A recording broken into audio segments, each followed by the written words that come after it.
Assalamualaikum warahmatullahi wabarakatuh. Ahlan wa sahlan wa marhaban. Jumpa kembali bersama saya Cak Farouk di Dars Arabi, belajar bahasa Arab sambil santai.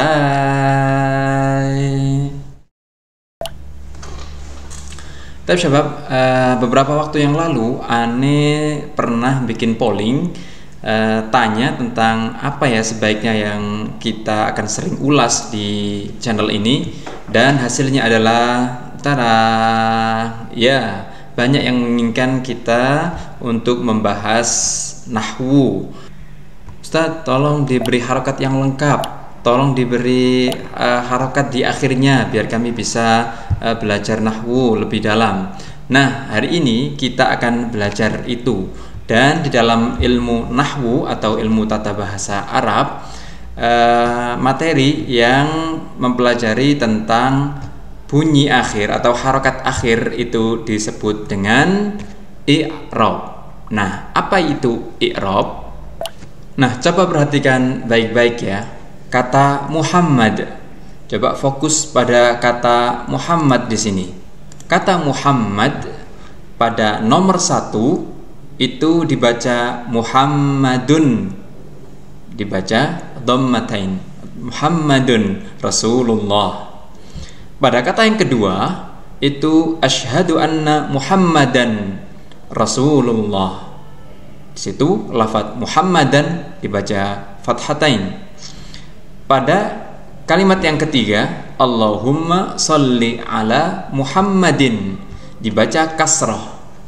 Nah, kata Muhammad yang bunyi akhirnya itu berbeda-beda, kadang dhamma, yang kedua di fathah, yang ketiga di kasrah. Perbedaan bunyi akhir itulah yang disebut dengan i'rab. Ya. Jadi i'rab itu adalah perubahan ya bunyi akhir kata. Kenapa kok berbeda-beda? Karena posisinya berbeda-beda. Ya, karena posisinya berbeda-beda. Itu yang menyebabkan bunyi akhirnya juga berbeda-beda. Sampai di titik ini bisa dipaham? Oke, kita masuk langsung ke contoh-contoh konkretnya biar semakin paham. Nah, sebelum kita membahas lebih jauh tentang i'rab, kita masih ingat nggak dengan pembagian kata dari aspek jumlahnya? Itu kan ada kata tunggal, ada kata ganda, dan ada jamak. Nah, kita nanti akan belajar i'rabnya pakai pendekatan itu ya. Jadi kalau belum tahu atau belum nonton videonya, silahkan tonton dulu video tentang pembagian kata sesuai dengan jenisnya ya, sesuai dengan jumlahnya maksudnya. Oke, langsung kita masuk ke i'rab ya, perubahan bunyi akhir untuk kata benda tapi yang tunggal. Nah, bagaimana? Kita langsung masuk ke contohnya. Oke. Nah, kita ingat-ingat lagi ya, i'rab itu apa? Perubahan bunyi akhir kata karena perbedaan posisi atau preposisi di sini ya. Nanti kita akan bahas satu persatu. Oke, kita kenali dulu bunyi akhir kata, atau kita kenal dengan istilah harokat ya. Harokat yang kita kenal itu kan ada 3 ya. Ada apa saja? Ada dhamma ya, saya sebutkan dhamma dulu ya. Ada fathah, kemudian ada kasrah. Oke, ada kasrah ya. Nah, harokat ya 3 ini saja. Nanti kita akan beritahu kapan kita pakai dhamma, kapan kita pakai fathah, kapan kita pakai kasrah. Nah, dhamma itu ada dhammah saja, ada dhamma tanwin atau dhammatain. Ada fathah itu ada fathah saja, ada fathah tanwin. Kalau kasroh ada kasroh biasa, dan ada kasroh tanwin atau kasrotain. Nah, kita lihat langsung contohnya. Kita pakai contoh dengan kata-kata yang mudah ya, yang pernah kita pahami. Yang pertama adalah hadza qalam. Hadza qalam artinya ini pena ya. Kemudian ada kalimat kedua, ada ashtari qalaman. Kalau yang pertama ini hadza qalamun pakai dhamma, yang kedua ashtari qalaman pakai fathah ya, saya membeli pena. Yang terakhir, aktubu bi qalamin, pakai kasroh kolamnya, fokus pada kata kolamnya ya.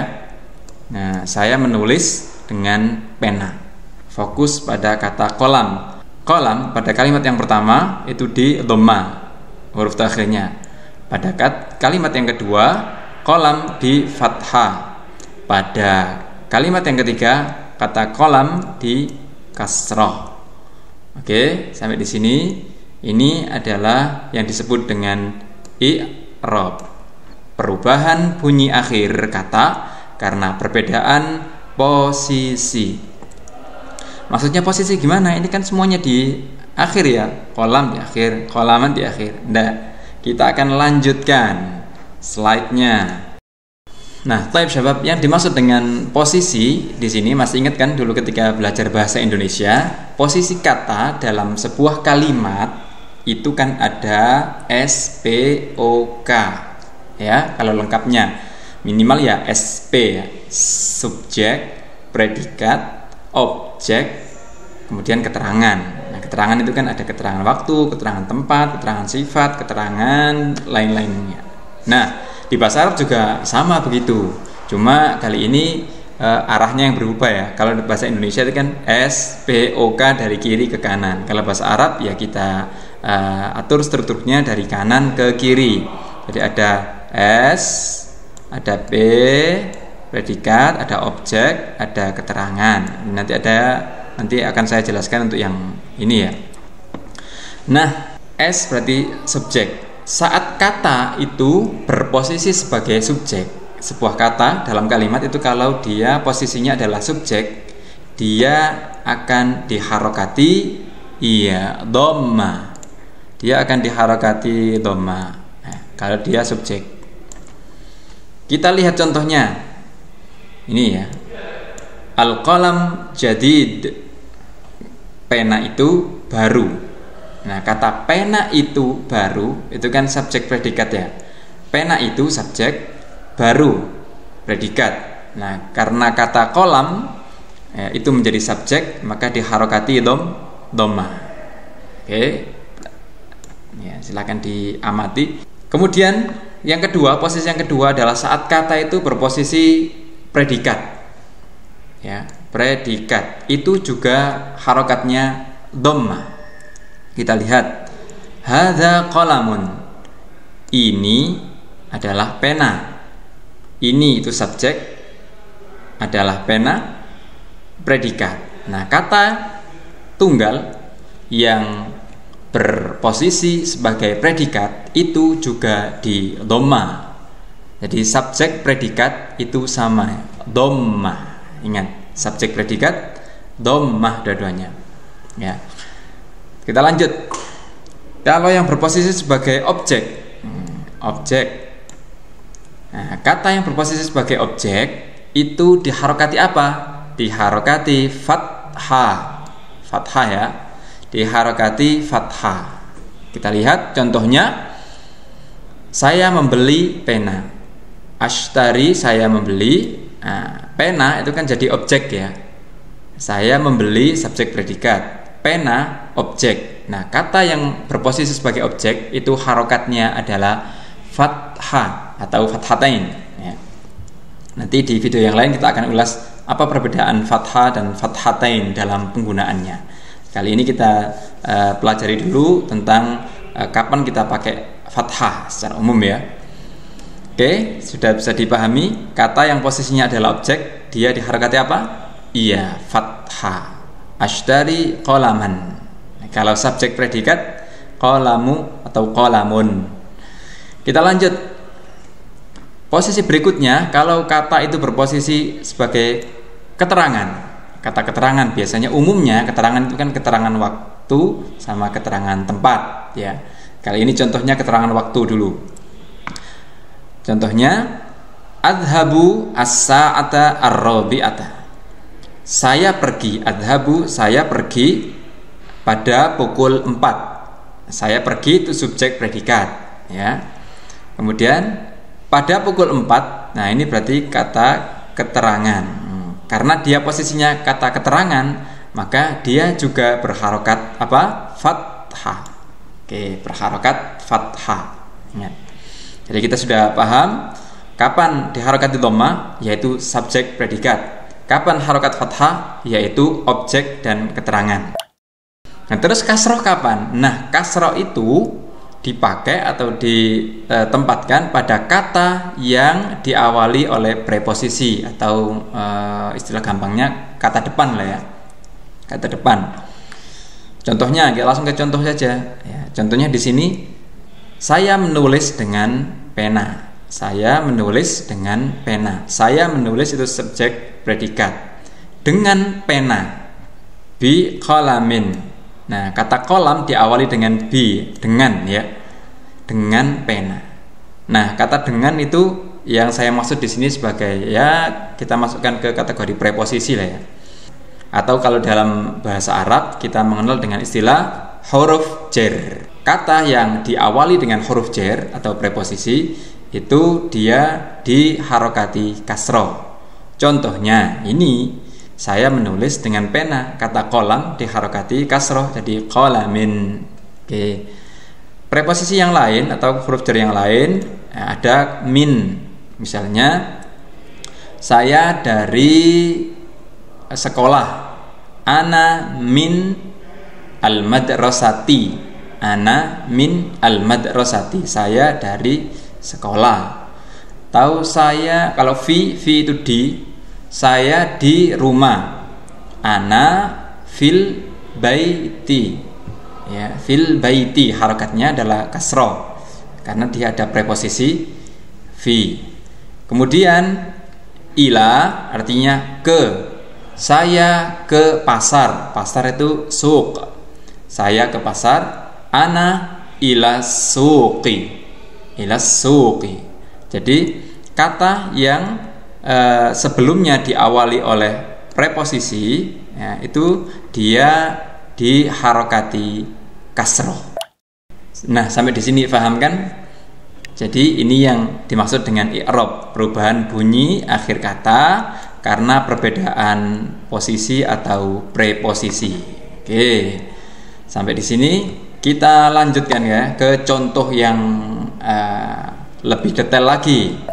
Tapi coba langsung kita latihan bersama-sama mengharokati ya. Saya sudah punya beberapa kalimat, tinggal kita tentukan harokat akhirnya apa ini. Kita sama-sama bahas. Oke, kata yang pertama ada kata apa ini? Ya, Khalid Tabib. Ini artinya Khalid adalah seorang dokter. Nah, ini kan terdiri dari apa ini?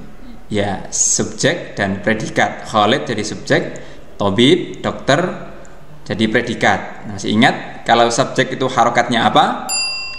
Iya, harokatnya adalah dhamma. Jadi Khalidun. Nah, kalau predikat harokatnya iya dhamma juga. Khalidun tabibun. Khalid adalah seorang dokter. Gampang kan? Oke, lanjut. Nomor 2. Ini ada apa ini? Faiza, nama orang nih. Faiza adalah ustazah, guru fil madrasah di sekolahan. Yuk kita harokati. Faiza subjek. Subjek harokatnya apa? Subjek harokatnya dhamma. Kemudian adalah seorang guru. Ustazah harokatnya apa? Jadi predikat. Iya, harokatnya adalah dhammah juga. Faizatun ustazatun. Kemudian ini ada kata tapi sebelumnya ada preposisi fi. Jadinya bagaimana? Ya, harokatnya adalah fil madrasati ya. Oke, di sini tidak ada objeknya ya. Oke, kita lanjut. Semoga sudah sampai nomor 2 ini sudah semakin paham. Kita lanjut nomor 3. Hadhihi haqibah jadidah. Ini adalah tas yang baru. Oke, subjeknya apa? Ya ini hadhihi. Ya, karena hadhihi ya hadhihi terus ya. Dia kan nggak bisa berubah menjadi hadhihu atau hadhiha. Hadhihi itu tetap selamanya hadhihi. Ya. Jadi nanti kita akan bahas lebih lanjut.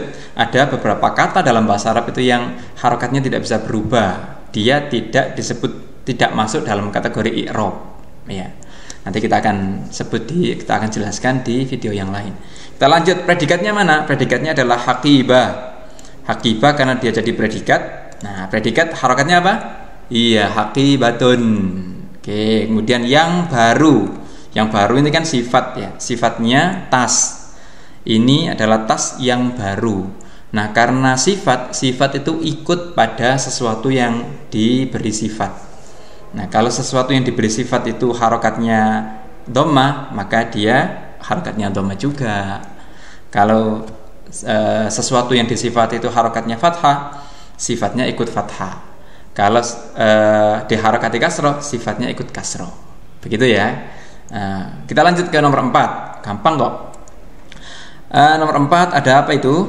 At-talib, ya, seorang siswa atau siswa itu yaqra, membaca Al-Quran fil masjid, di masjid. Oke, kita harokati. Mana subjeknya? Ya, at-talib. At-talib karena jadi subjek, dia diharokati iya dhammah. Ya, dhammah biasa ya. Oke. Nanti kita akan ulas di tempat lain, di video yang lain ya. Apa perbedaan dhammah tanwin dengan dhammah biasa? Kapan kita pakainya? Oke, kita pakai yang umum dulu sekarang ini. Oke, subjek sudah, sekarang predikat membaca ya. Seorang siswa itu membaca apa? Yaqra, ya, karena dia predikat ya, di harakati dhammah, yaqra'u, ya kan? Yaqra'u. Oke, Al-Qur'an, siswa itu membaca Al-Qur'an. Al-Qur'an ini posisinya apa? Subjek, predikat atau objek? Iya, objek, karena objek apa tadi tandanya? Iya, fathah. Ya, fathah Al-Qur'ana. Nah, kemudian fil masjid, di masjid, keterangan. Nah, karena keterangan ini ada, mestinya keterangan itu kan tadi apa? Fathah juga ya. Tapi karena keterangan ini diawali dengan preposisi yaitu fi, maka atau huruf jar, maka harokatnya ya kasroh. Oke, fil masjidi. Oke, nomor 4 paham? Nomor 5 coba kerjakan sendiri. Nomor 5, oke. Nomor 5 itu ada ma'ruf nama orang ya. Ma'ruf yadrus, belajar al-lughah al-arabiyyah, bahasa Arab, fil ma'had, di pesantren, as-sa'ah as-saminah, pada pukul berapa itu? 8. Oke, kita harokati bareng-bareng ma'ruf sebagai apa ini? Subjek. Berarti harokatnya adalah iya dhammah. Kemudian yadrus, belajar, subjek, predikat. Kalau predikat harokatnya apa? Dhammah. Iya, yadrusu.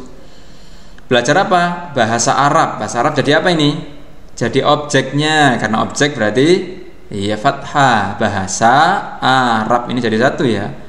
Al-lughata al-arabiyyata, bahasa Arab, sama-sama jadi objeknya ini ya. Jadi harokatnya adalah fathah. Oke, kita lanjut. Keterangan apa nih? Di pesantren, keterangan tempat, tapi dia ada preposisi fi atau huruf jar fi.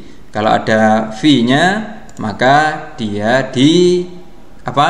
Dia kasroh. Ma'rufun yadrusu al-lughata al-arabiyyata fil ma'hadi. Oke. Sedikit lagi. As-sa'ah as-saminah, pukul 8, keterangan waktu. Nah, karena ini keterangan dan tidak ada apa? Preposisinya, tidak ada huruf jarnya, maka dia diharakati apa? Keterangan harakati fathah, as-sa'ata, kemudian as-saminata. Oke, gimana? Gampang kan i'rab? Ya begitu saja. Nah, tapi ini adalah i'rab untuk yang secara khusus untuk yang kata benda. Nah, ada sedikit tadi kata kerja ya, yang berbentuk tunggal. Oke, sampai di sini sudah paham. Nah, kalau teman-teman sudah merasa paham, akan saya uji. Ya, cukup coba buka di deskripsi, itu ada link kuis yang bisa teman-teman semuanya akses dan bisa menguji seberapa paham teman-teman semuanya terkait dengan materi i'rab di video kali ini. Taib ala kulli hal, syukron sudah nonton video kali ini, semoga bermanfaat dan jangan lupa disebarkan teman-teman yang lain biar sama-sama bisa. Dan demikian dari saya, syukron barakallahu fikum wa ilal liqa.